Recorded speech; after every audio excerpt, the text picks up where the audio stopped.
Let me ask you something personal. When you imagine God, really imagine that presence in your mind, what appears? A judge? A protector? Someone who sees everything you do, understands your fears, and has the power to forgive or discipline. Now another question. Does any part of that image remind you of someone from your early life? This is where the discussion around Freud God-Father complex begins. Sigmund Freud introduced an idea that still creates debate in the psychology of religion. His position was not simply about belief versus disbelief. In his Freud religion theory, he suggested that the human image of God may grow from deep psychological structures formed in childhood. In other words, faith might not start in heaven. It might start at home. Today we will explore Freud's psychoanalysis explained in a clear and balanced way. We will ask an important question: is God a projection created by the human mind? Or is the story more complex than that? To understand father figure psychology, we need to go back to childhood. A young child experiences the world as large and sometimes overwhelming. Survival depends completely on caregivers. In many families, the father represents authority, strength, and protection. He sets rules. He rewards. He corrects. The child wants approval and fears disapproval. These early emotional patterns do not disappear. They become part of the unconscious mind belief system. Freud connected this to the Oedipus complex religion discussion, arguing that early family relationships shape later emotional life in powerful ways.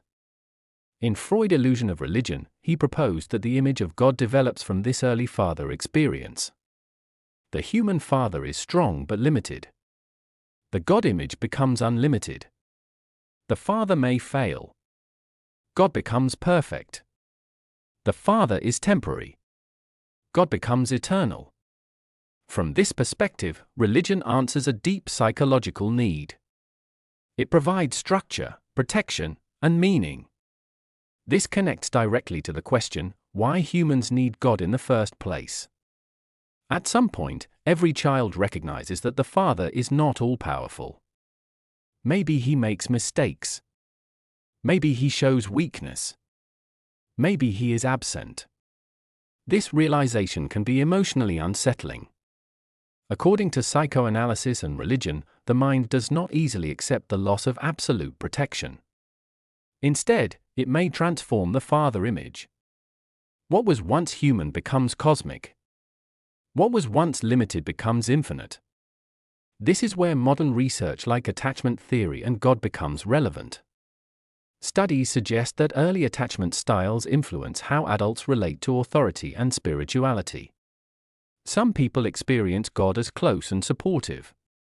Others experience distance or fear. This pattern reflects father-wound psychology and early relational history. Through this lens, religious psychology explained becomes a study of emotional continuity, how early dependence evolves into spiritual belief. Freud mainly analyzed Western traditions. He noticed that many descriptions of God include authority, law, protection, and moral judgment, qualities similar to paternal roles.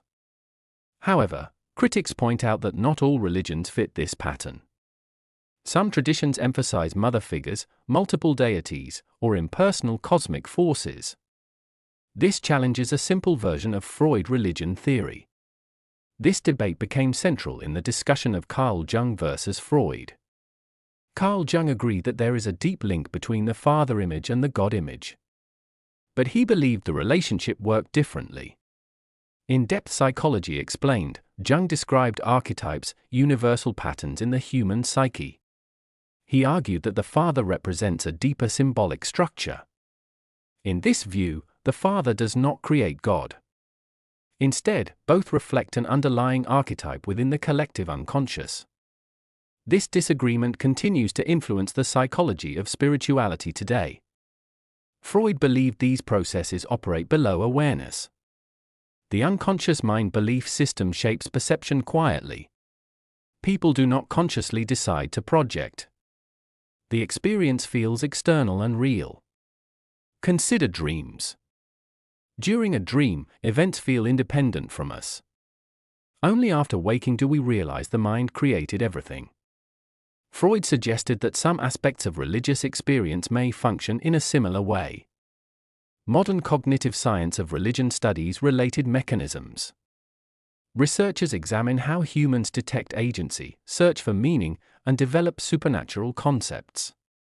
They ask directly, why do people believe in God across cultures and history?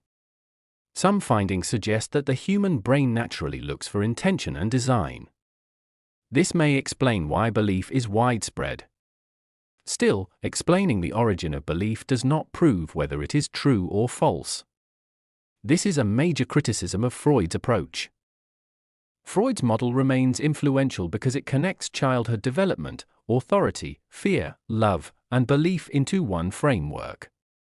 It provides a structured explanation within psychoanalysis and religion. At the same time, critics argue that religion includes more than emotional need. It also involves philosophy, community, ethics, and lived experience. Reducing everything to projection may oversimplify complex realities. The discussion continues in modern religious psychology explained research. Is faith primarily a response to vulnerability? Or can psychological structure and spiritual reality coexist? Freud leaned toward the view that religion is an illusion shaped by desire. Jung allowed for symbolic truth beyond individual biography. Contemporary scholars in cognitive science of religion remain divided. Freud maintained his position throughout his life. He believed maturity means facing reality without relying on comforting constructions.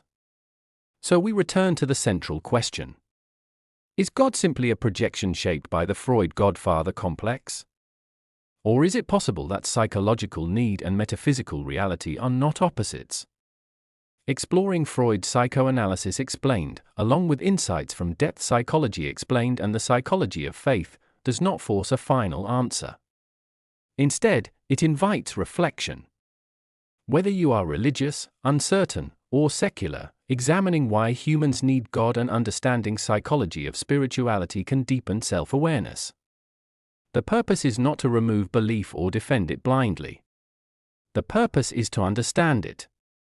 And that process, honest, thoughtful, and balanced, is always worth beginning. And maybe the most honest position is not certainty, but the courage to keep questioning what we believe and why we believe it.